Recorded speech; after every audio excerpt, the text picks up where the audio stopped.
Hi there, I'm Simon Canton, a science fiction and fantasy author. And in this video, I'm going to share two editing tools I've been using that I thought people might find useful, called ProWritingAid and Grammarly. So to start off with, I'm just going to share my screen.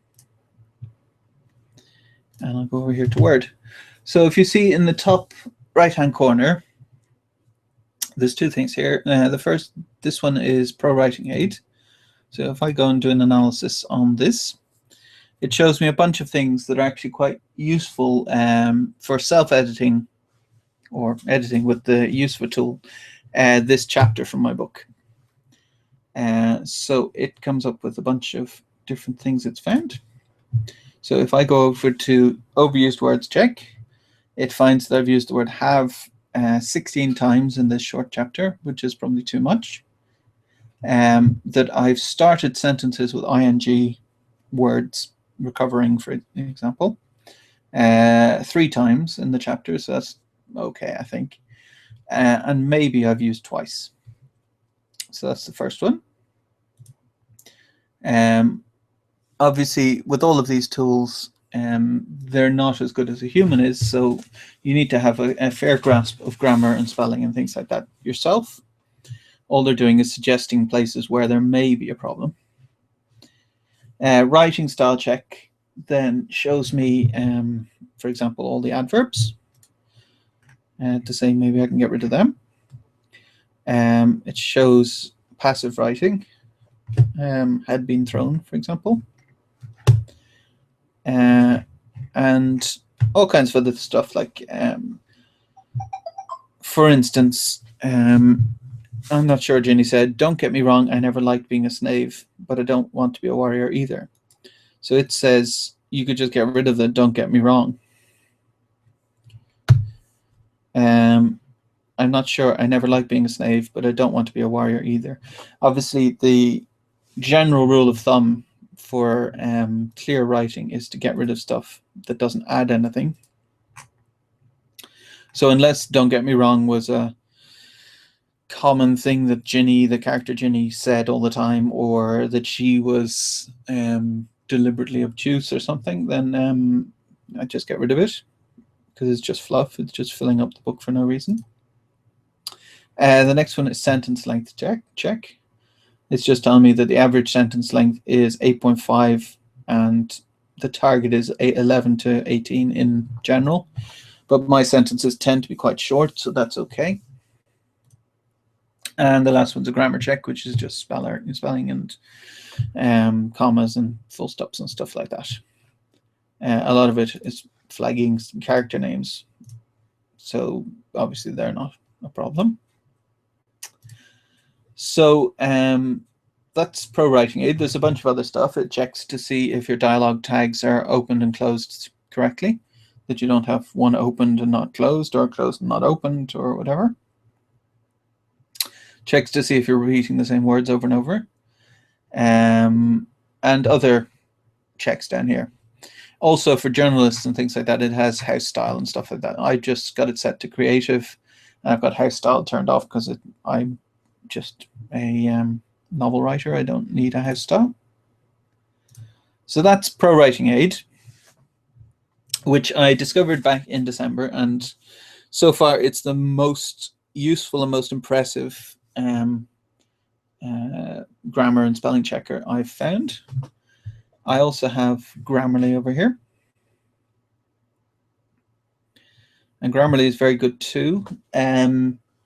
Not as good as ProWritingAid. If you're only going to buy one, I'd buy ProWritingAid, but Grammarly does pick up things that ProWritingAid doesn't. Sometimes it's wrong. Obviously here it thinks bend might be banned. It's just asking me a question. The next bend would take them underneath the wall, so no, it wasn't banned, but it's better it asks than doesn't. Scavengers that now lived around the pile. It's saying maybe you mean lived in the pile. Character names, obviously.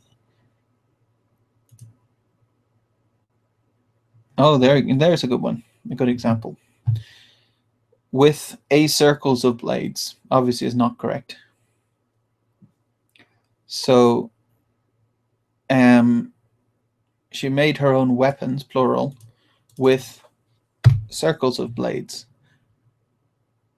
I think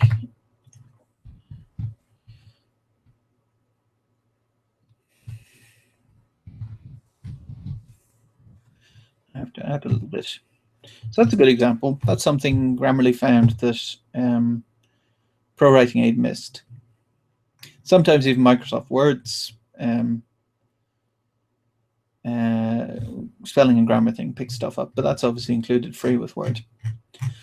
So out of those two, Grammarly costs a fair bit. I think if I check now, I think it's about 150 quid for a year, which is obviously a fair bit. But when you compare that to how much a professional editor costs, it's quite a discount. Now, that's obviously you can't do without. Oh, what's it doing? You can't do without a professional editor. But if it saves you one round of editing at some stage, then it might well be worth it.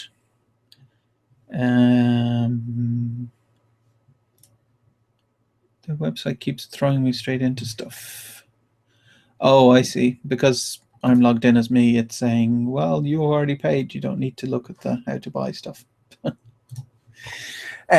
So yeah, so Grammarly, I think, is 150 bucks. And ProWritingAid is considerably cheaper, I think.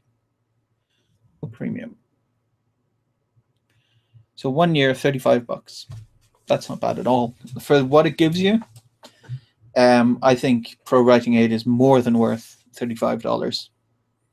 And really, if you can't spend $35 on something that drastically improves your writing, then you shouldn't be writing professionally. So out of the two, I'd recommend ProWritingAid. However, at 150 bucks, I bought Grammarly on sale, so I think it was reduced to half price or something, about 75. I would say that that's also easily worth the money for what it does. It fixes, out of each chapter, I would say it probably fixes 5 things that I haven't noticed in my own editing. So that's 5 places where a reader would get annoyed because there's some kind of problem with the text. So for me, at least, that's definitely worth 75 bucks if you can get it on sale. 150 is quite steep, though. So yeah, ProWritingAid definitely recommend. Grammarly I'd also recommend, but if you're only going to buy one, buy ProWritingAid. So that's my quick rundown of those two tools. Thanks for watching.